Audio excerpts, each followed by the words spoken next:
As you all know, Brian Lee O'Malley is the same creator of Scott Pilgrim vs. the Universe. Oh wait, Scott Pilgrim vs. the World? One of the books I got in February was Style Surfing, What to Wear in the Third Millennium. This is by Ted Polhemus. It showcases a lot of people's personal styles and their personalities.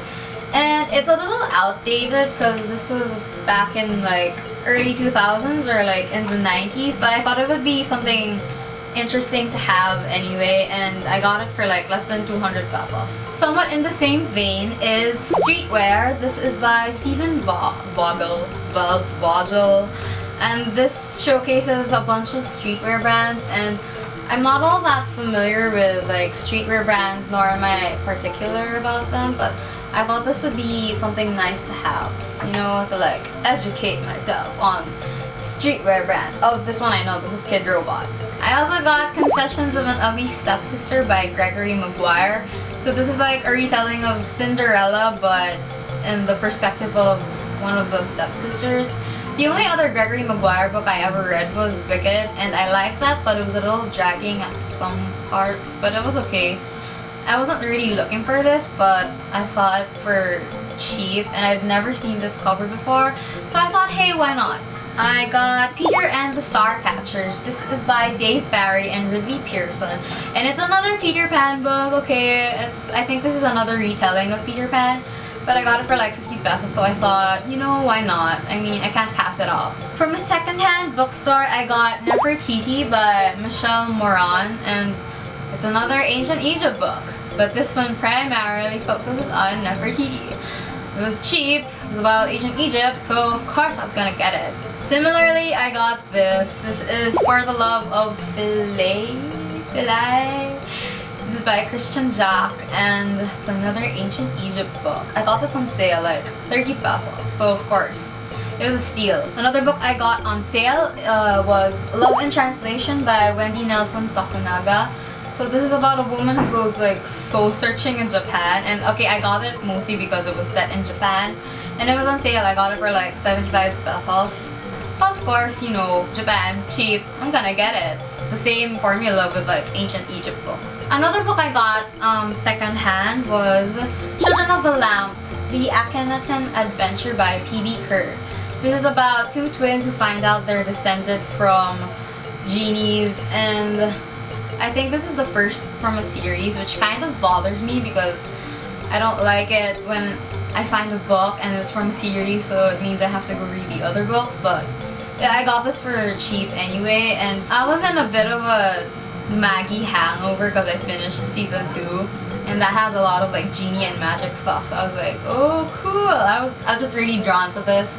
And I like how it looks without the dust jacket. There's a magic lamp. One of the books I got at full price was Ready Player One by Ernest Cline. Now, I've been eyeing this like for so long, and it was always out of stock. So when I saw it, I was like, okay, it's time to get it. A lot of people really like this. I heard a lot of good things about it, so I'm really excited to read this. And the fact that it has like video game references is a big bonus. Another book I've been eyeing for so long is Aristotle and Dante Discover the Secrets of the Universe. This is by Benjamin Alire Sainz, and I've also heard a lot of good things about this, so I was really excited to find this back in stock. I also got Seconds by Brian Lee O'Malley, and as you all know, Brian Lee O'Malley is the same creator of the Scott Pilgrim series. Now, I've never read that, nor have I actually seen the film, but it has such a cult following, so I thought this would be something good to pick up. Especially since I've been wanting to get into graphic novels, but I've just been so particular with which ones to get because they're just so expensive, so I thought this would be a good pick. So this isn't really a book, but I guess it counts because it's gonna change how I'm gonna read. I got an e-reader. I got a Kobo Glow. This is in the color blue.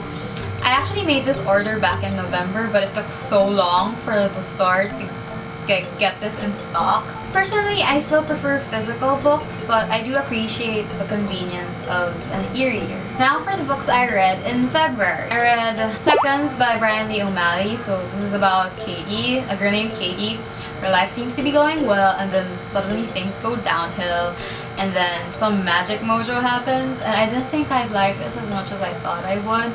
But but I really liked it, and it kind of hit home with the whole second chance theme, and it was nice. Also read Nomachi by Junji Ito. Now, okay, I'm like a big pussy. Like, I can't watch horror films.